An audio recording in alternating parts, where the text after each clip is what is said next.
Samsung has a new HD recorder coming out. It's small, but packs a huge punch. That's right.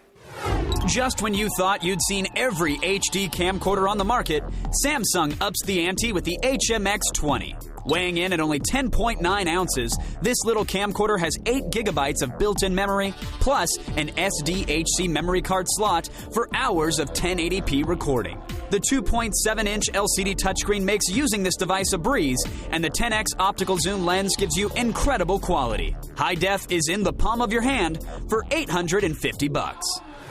Okay, so I want to ask you, the newest trend, and we've been bringing it on to Gadget Pr0n too, is everyone trying to see who can make the smallest full HD camcorder. Right. So, is this a good one? Is it a winner? I honestly don't know if it's officially the winner, but it's pretty damn small. It weighs a little less than the tiny little Panasonic camcorder that we reviewed. It's about 11 ounces. I mean, look at this thing. Now, I felt it. It feels really sturdy, too. Yeah, no, it feels like a very solid device. And when I first held this, I'm like, this is awkward because you use the hand strap and then you kind of curve your hand all the way over. But well, apparently some engineer gets a bonus this year because this little handle can swivel down so you can hold it kind of like an old school camera or let it lean against so you can really adjust it. I held it and it gives you a little bit of a lever right here, and it makes the world of difference. Like you go here, and then all of a sudden it's a little leverage, move and like the camera this, can kind of weigh into it. It feels so sturdy. Yeah, it's really fantastic. There's no viewfinder on the camera itself, but you got a 2.7-inch LCD, which is actually a solid size, and it's touchscreen. And who uses a viewfinder anymore anyways? Occasionally, I like to use one. I think it's a little easier to focus, and it's a little easier to hold if you can get two hands on it, but it's fine. You know, this is good, and it's touchscreen. So I want to talk to you about the touchscreen because is the navigation on it really easy on the Super screen? easy to use. I mean, it's definitely easy. All the icons are large enough so that you actually press what you want to press. Yeah, so here you can see like different menus and stuff. They don't block your view of the image or the screen sometimes when you're actually selecting items.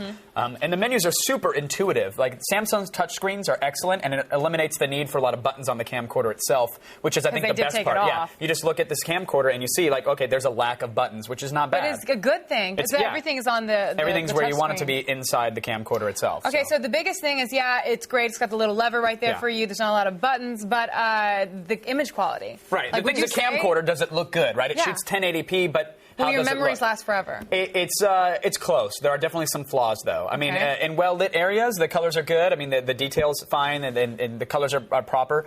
In low-light, things look fine as well. But you get artifacts when things move a lot.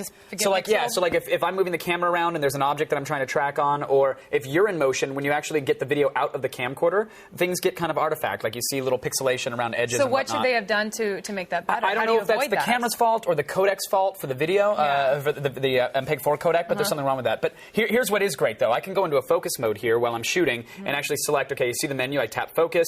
I have auto manual or this new touch point thing here, which is really cool. So if I zoom in, like to blow out focus, I can tap on you and it'll put you in focus, or I can tap on like the object behind you.